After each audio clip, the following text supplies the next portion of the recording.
Morning. Good morning. Good morning. Good morning. Good morning. Good morning. We're going to wait a few minutes while a few other people are coming in.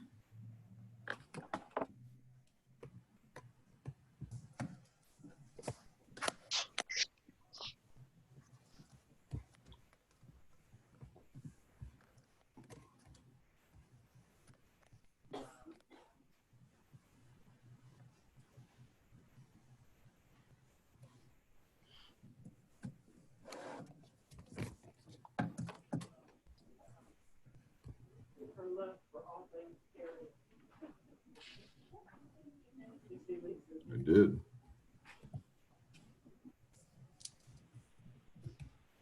Just shows you my technology ability.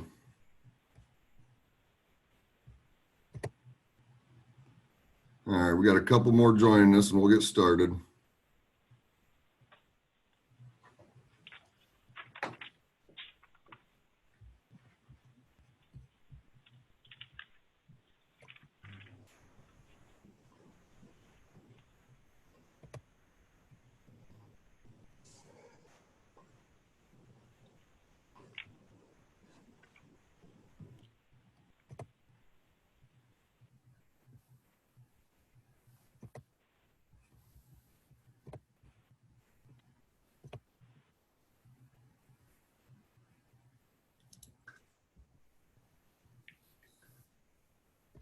All right, so in respect of everybody's time, we're going to go ahead and get started.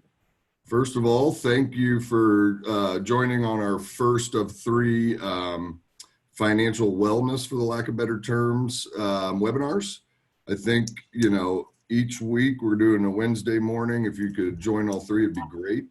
If not, we are recording all of these sessions, and shortly after the session, we're going to post this so people can watch recordings, as it is 8:30 in the morning and people probably have a few things to do. So a couple housekeeping. Tammy is in the conference room with the chat. So if anybody has questions at any given time, if something pops in your head, please shoot a chat message and we will get back with you ASAP. So the premise of today's talk, obviously by the title, is should I invest in a pre-tax, which when we say pre-tax, that means traditional 401k that we've all been used to for years and years, or I believe Forum 5 years ago, added the Roth 401k option to our plan. And a lot of people, I think, don't quite understand the major differences and benefits. So I wanted to kind of walk through and explain why Roth 401k can make sense, or, looking at your own personal situation. We've got age, we've got income, you've got savings and things of that nature we have to worry about when we make the decision between the pre-tax or Roth. So moving forward,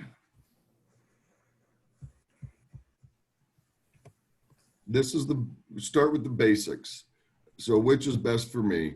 And if you look at the beginning slide, it says tax status of your contributions. So your contributions in a traditional 401k that has been around for years and years, it all goes in as a pre-tax contribution. So the ability to lower your current tax bracket and put money aside for retirement is the traditional way we've always done it. And then at that point in time, when we withdraw that money, at that point in time, it becomes taxable at your current tax rate, whatever that date may be. Tax status after 59 and a half, as we said. Let's say you go to retirement, you're 65 years old, you need to pull $1,000 a month to supplement your Social Security, supplement all your other income sources. That's where you look at that and say, okay, I'm going to pay taxes on every dollar I take out. So at PCG, with our clients, when they're taking distributions out, a lot of them set them up on monthly draws, some set up quarterly, some annual. But we're looking at that and saying, okay, they need $12,000 this year to supplement their income. but truthfully, you got to look at that and say, that's net of any taxes. So, that's where you start looking at it from a retirement perspective. And then you may roll these over to traditional IRA with no tax payment. And, as we know, if you do a trustee to trustee transfer, meaning, for example, you retire from Forum, you have a 401k, you can then tell Fidelity that you want to take that 401k and move it to an IRA at that point in time with a zero tax penalty. The catch is if that money comes to Nancy Jones first, and she doesn't within 60 days move that money to an IRA, it's all taxed at that point in time. So that's where that goes in. Also, something we'll touch on a little later is the ability to convert a traditional 401k or traditional IRA to a Roth. And we'll touch on that a little bit as we go towards the tax liabilities. In a Roth 401k, it is after tax contributions. It does not assist you at the current time with deferring any taxes. You're going to pay it now and you're going to invest that money at that point in time. And this is an area we're going to really focus on the tax-free and penalty-free for those who have had the account at least 5 years. And then you may roll over directly to a Roth IRA, just as we were talking about with a traditional. If you do that trustee to trustee transfer, there's zero penalty and you're moving it. Basically, I always tell people, think of it as a house. You have two houses. You're taking your furniture out of one and you're putting it in the other. As long as it stays within that structure, we're going to be perfectly fine from a tax perspective. So that is there.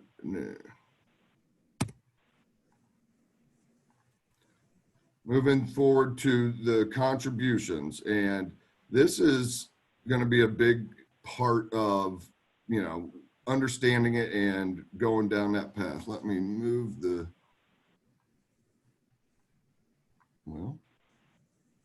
there we go.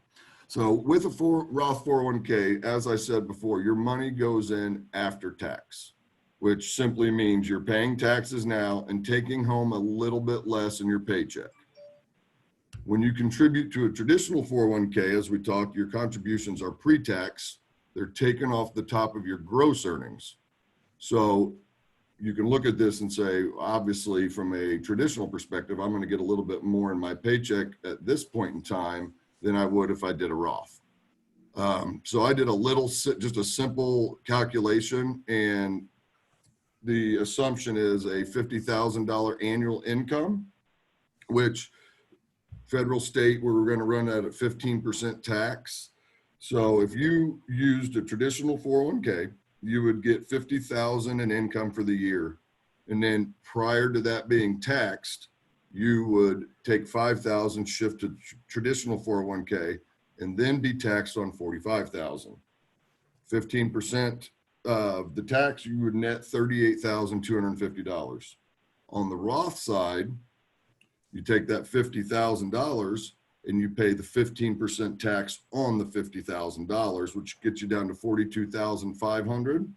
And then on Roth 401k, and this is something that people can get confused by, they go back and look at, say I want to do 10%, they go back and look at what your gross pay was, not what your net is after taxes. They're looking at your gross pay. And at that point in time, you're doing 10%. So after you had the taxes taken out, you're contributing $5,000 after that, which leaves you with a net of $37,500. And do the quick math, the difference is a $750 difference over an annual period of time, which, it is a lot of money. But when you start thinking about that over 26 pays and stretching that out a little bit, it doesn't seem to be as daunting of a task. So you might wonder right now and say, well, why would anyone not contribute to a Roth 401k? I want to pay taxes now, but there are other things that we have to think about. Like I always say, there is no one size fits all in our world. Like I said, income, age. So as much as I highlight a Roth 401k, everyone's situation is going to be different. It's going to be your situation. So after this, we're recording, but after this, feel free to reach out to one of us and let's look at your personal situation. I just wanted to put that out there before we moved on. So this gives a graph, a little bit of the tax treatment. Sometimes it's a little easier to see how the flow goes. You can see as you are working, the pre-tax is going to allow you to have more disposable income. But when you get to retirement, which is the far right, that is going to be taxed as ordinary income. You've deferred it, which is a good thing, but when you get to retirement, you've always got to account for the tax piece. To where if you go down here, as we talked on the example, after tax contributions go into the Roth 401k, then if you see here, your contributions that you've already paid taxes on, you'll never pay a single dollar of tax.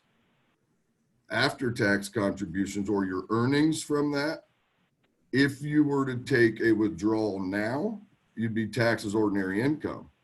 But if you wait, and we'll get to the next part, if you wait till 59 and a half and you've had your Roth IRA for 5 years, zero tax owed on contributions or earnings. And that's contributions that you're putting in. That's earnings from the money that is put into the Roth portion, okay? And let me back up a second because, you know, we are very fortunate that Forum is very aggressive on their match. So their match will always go to this bucket, always. So if you decide you want to put in 10% to a Roth 401k, your money's going to the Roth bucket. Forum Credit Union match money is going to the pre-tax bucket. So you're going to have both, regardless. Even if you do a Roth 401k, you're going to have a grouping of those funds that are going to be in the traditional 401k side because it's different IRS rules and whatnot, but it's a benefit, and the only way you can do it from a corporate side, you have to match on the traditional pre-tax side. But then you have two buckets, which can be very effective as well. So, any questions so far? Tammy, chat's clean? So here is another, I like this diagram. I've used it for years and years. It tries to lay out in your situation, you know, what you should be looking at. So on the top, what we're seeing is traditional. So if your current income is high on the high side and your marginal tax rate is inching up to maybe the higher side of today's tax rates, it's going to show you may want to go with a traditional 401k because you may pay a less tax in the long run because you're at a higher tax rate at this point. Now take the opposite of that. And if your tax rate, let's say you got, take me for example, you got 3 kids, you know, spouse, things of that nature where you've got a lot of deductions or child tax credits or that to where your taxable income is fairly low or your marginal tax rate is fairly low, then they're going to tell you to go with a Roth every time. And this is just taking income into perspective, not taking in age and proximity to retirement and things of that nature, which is more of a personalized, you know, discussion. But this is really looking at it from more of an income and a tax perspective. And we're going to move forward on this, but this slide right here is what it comes down to. It's a bald head. It's not a crystal ball. So there's zero chance that we know what future tax rates are going to be. I mean, we can sit and look at $2 trillion spending bills and probably think at some point in time taxes are going to go up, but that's neither here nor there. So we have to go with the data we know today. Hold on 1 second. Somebody have a question? You got it?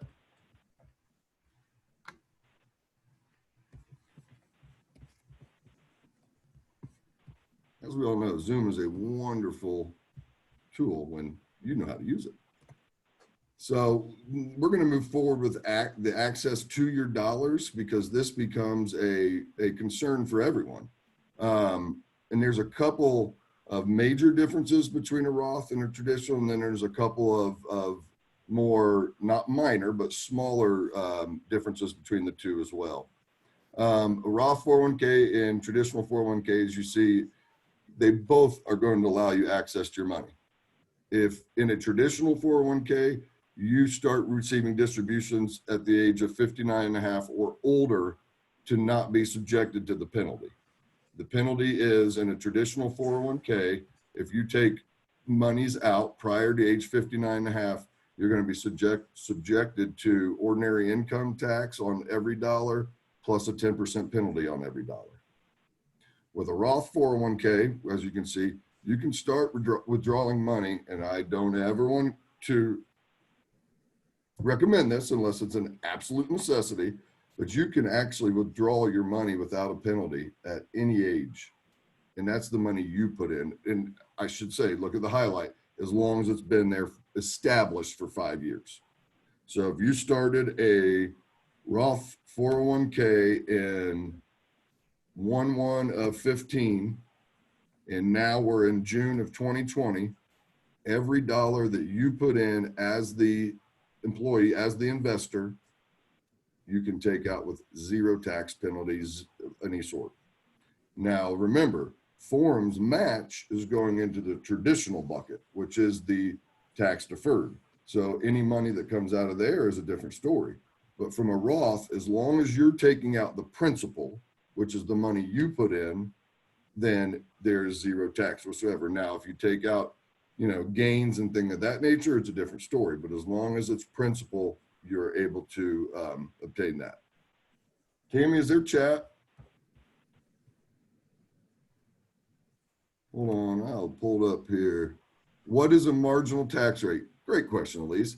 So when you look at the IRS tax rules for 2020, and you look at that, it's going to have brackets where, and I'm going to get this wrong, 0 to 30,000, you're paying 10%.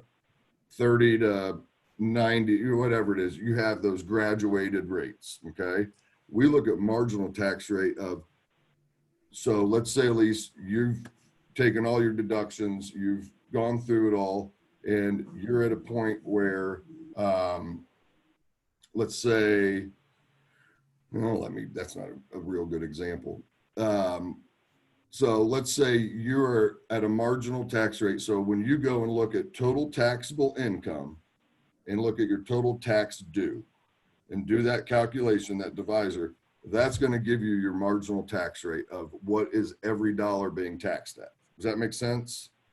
So it's an average. It's not where the next dollar you make may be in the 24% bracket, but that's not your marginal tax bracket. Your marginal tax bracket is much more of an average. Does that make sense? So high income now is tired. Can the Roth be used for education?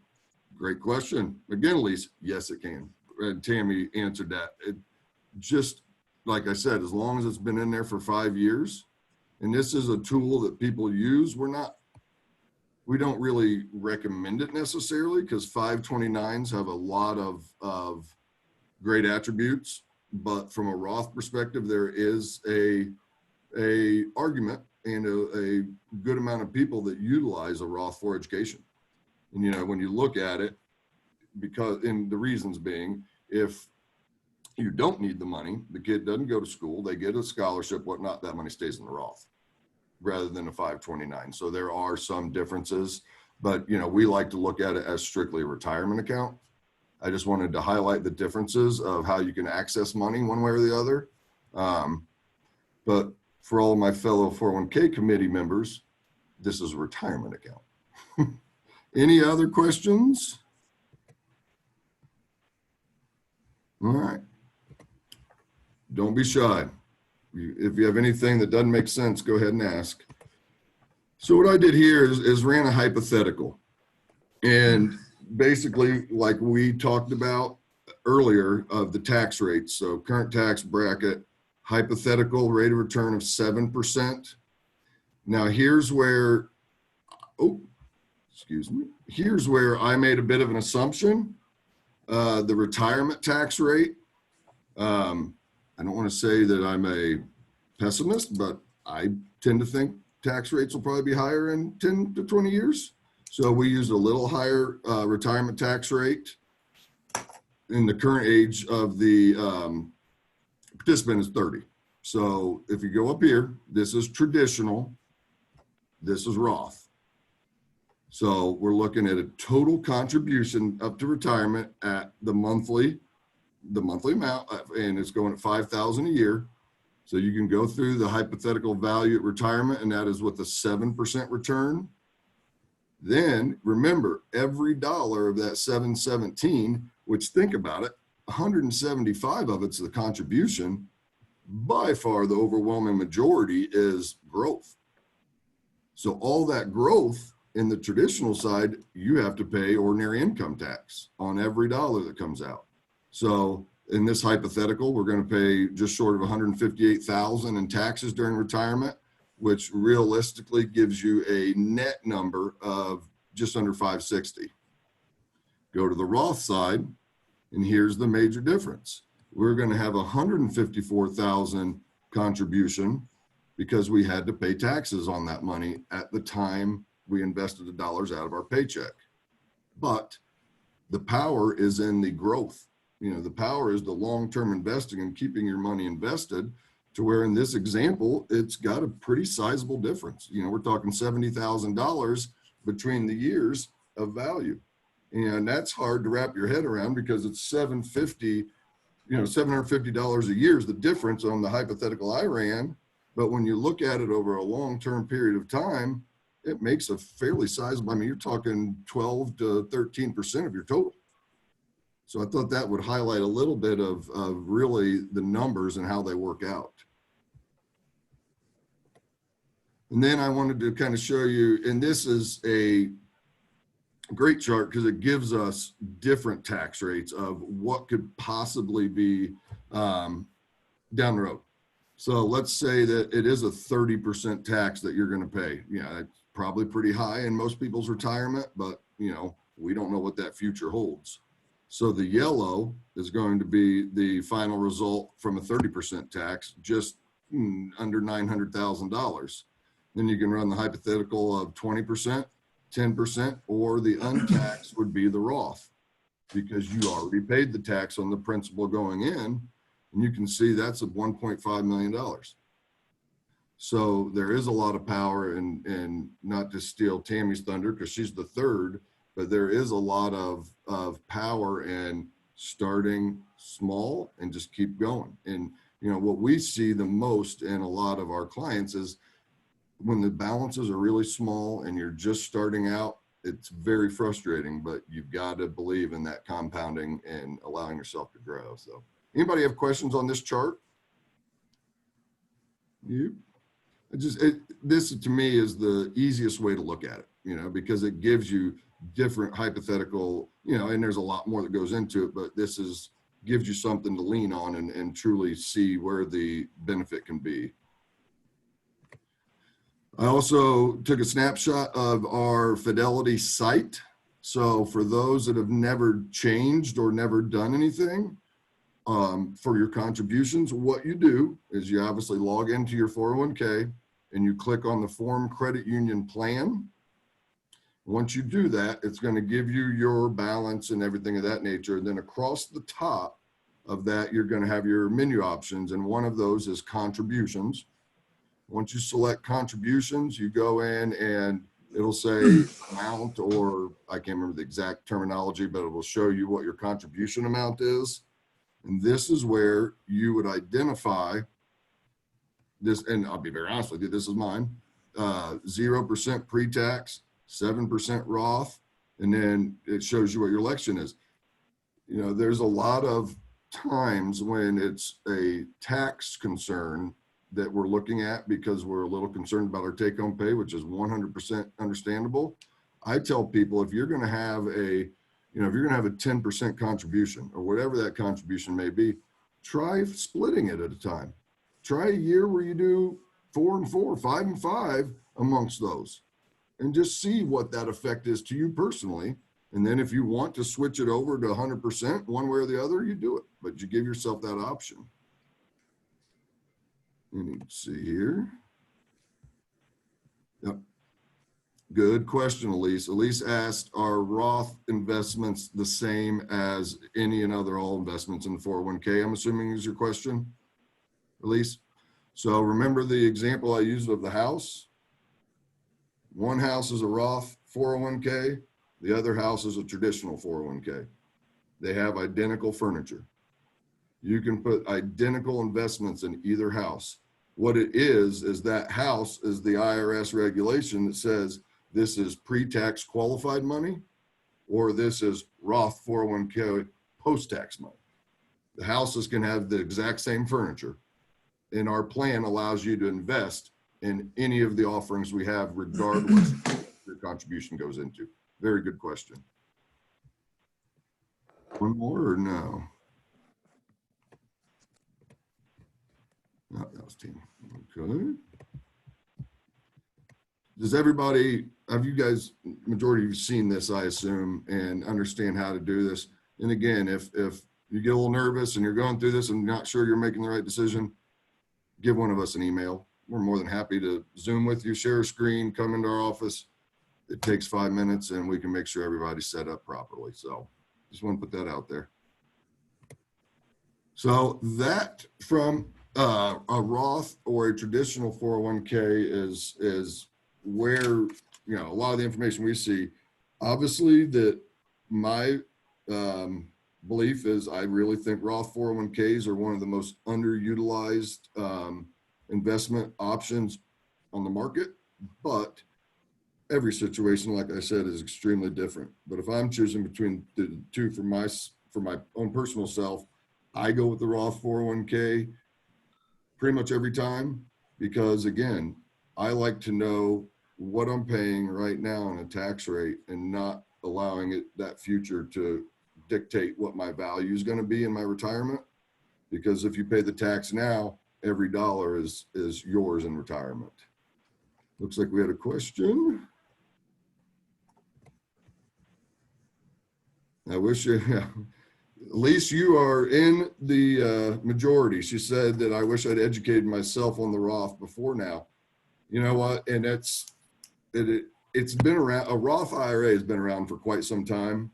You know, I believe it was like 90 or even 87 when they first came out with them. But just like all traditional IRAs, it's a stepped up amount when the IRS allows it. So originally you had $1,000 you could put into a Roth. Okay. And this is a good question that I wasn't thinking about. So you can put it 1,000 in, then they've stepped that contribution up over time to where now I believe it's $7,000 for anyone over 50 that you can put into an IRA. But we're talking about the 401k at Forum. We have other options. Any participant can put in $19,000 in the year 2020. That's your contribution. And then if you are zealous enough to go above and beyond that, you are allowed another catch-up provision of $5,500. So that gives you that extra amount that you can go if that's something you're interested in and have the ability to do that. Yeah, like I said earlier, the investment options are identical. You know, we have what I joined the 401k board a couple of years ago, and I think, and you got to remember, we see a lot of 401k options, matches, and just various ones. And I'm not just saying this because I'm on the investment committee. It was set up well before I got on it. The options we have are second to none in almost any plan I've ever seen. You know, the Vanguard target retirement date funds that we offer, which a lot of people are in, very strong, low cost option. And that's, I mean, and Forum goes to sacrifice to allow that option because Vanguard does no revenue share with anybody. They are the cheapest one on the market. That's why we truly believe in that option. So, and just to finalize again, remember every situation is a little bit different. You know, this Roth 401k option is no one size fits all by any stretch of imagination. Like I said, age, income, retirement, proximity, things of that nature are what we want to look at. So a quick email, a quick Zoom call, a quick meeting, don't be afraid to come ask us, because this is what we do for a living and we want to help everybody. And just so you know, obviously every situation, which I shouldn't have to say, but I will say every situation is of utmost confidentiality. We're all employees here, but your situation is going to be extremely confidential no matter who you talk to. Billy asks, is it a good plan to invest anything over the 6% match to a Roth, then since the match is taxed anyway? I personally, if you can put 100% of your contribution into the Roth side, and you're able to do that in the, without taking too much away from your take-home pay, 100%. I believe you put not only the match, you put everything into the Roth side, because remember the 6% match, the 4.5%, but it goes up to 6%, is always going to go in that traditional pre-tax side. So in a perfect world in retirement, you've got both buckets. That way you can try and minimize your tax liability in retirement to the best of your ability, because you've got taxable money and you've got tax-free money. So you can kind of play that tax game and stay within to your point earlier, at least stay in a much lower marginal tax bracket. And we do that a great deal with clients, looking at their whole tax situation, but the Roth and traditional. And I didn't touch a whole lot on this during the presentation, but you can, in the plan or in an IRA, do what we call a conversion. So what a conversion is, let's say, example, you've got $10,000 in your 401k that's in the pre-tax side, the traditional 401k side. And you sit there and thinking, it's 10 grand today, that might be 40 grand in 30 years. So why not pay the tax on the 10,000 and get 30,000 of tax-free growth? They do allow that. You can do what's called a conversion. You take that conversion, you take the money from the traditional and you convert it to a Roth option.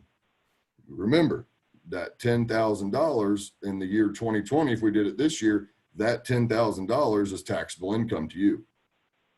My recommendation personally is, if you have the available cash, or a lot of people get tax returns, and you've got money in a tax return, it's a good time to do it, because you're not going to have to take any money out of your pocket. But if you do have to take money out of your pocket, and you can pay that tax out of cash, because you can also have it withheld when you do the conversion. I'm not a big fan of that, but if you have the ability to pay that tax liability a conversion, especially if you have more years to go before retirement, that conversion can make a lot of sense. But again, each situation is going to be a bit different. Thank you, Michelle. And Michelle said, if you found today's session helpful, I was going to put a plug in for the girls. We have 2 more Wednesdays following this, 8:30. Next Wednesday, Sean Irwin is going to go through what a financial plan actually is. You hear that word, you do it, you do this, you do that. What is it? What is a financial plan? What goes into a financial plan? So she's going to walk everyone through that next Wednesday. And then the final Wednesday will be Tammy, and she is going to go over like Michelle did a very nice job of putting in there, the power of savings. It's never too early, it's never too late, and make that discussion centered around, what can you do in early years or later years to make it a much more successful retirement. What is the easiest way to do a conversion? It depends. I mean, if it's in your 401k currently, it's simple. I mean, you can actually do it online or call into Fidelity and do the conversion. If it's a existing IRA that's not in the Form 401k plan, there's a couple different methods you can do. And if that's something, it's probably best just to shoot us an email or something. We can talk offline about that, because there's a couple things that we want to look at before conversions are done. But that's exactly what we should be thinking about, is looking at that and putting ourselves in that situation. You got to remember, we want those 2 buckets in retirement to the best of our ability. And everyone's situation, income, dependence, age, it's all different. And That's what makes our job a lot of fun, because we get to help people put the puzzle together, and they're all in different situations, and we really enjoy that part of it. So hopefully that answers your question on a conversion. Anybody else? All right. Well, again, just want to plug for the next 2 Wednesdays, if you have the ability. And if you did find this to be helpful, I've recorded this webinar, and we're going to be putting this into Cornerstone, I believe, Michelle. And so if you, old or younger, but honestly, I'm going to be very frank with you, Forum has a lot of younger employees, and if you feel as if some of your employees should see this, I would recommend having them go to the recording and watch it, because there is a lot of information, and you hear a lot of names, and let's be honest, we're in the financial world, so many acronyms and this, it boggles your mind, and then you just shut it down and do what you've always done. Well, this is something that really is really simple when you look at it, and there is a lot of benefit down the road. So if nothing else, I'm going to end it there. I greatly appreciate you guys spending your morning with us. And you know, anything you need, you always can lean on us and contact us any way possible. So with that, everybody have a fabulous Tuesday, and hope to see you all soon.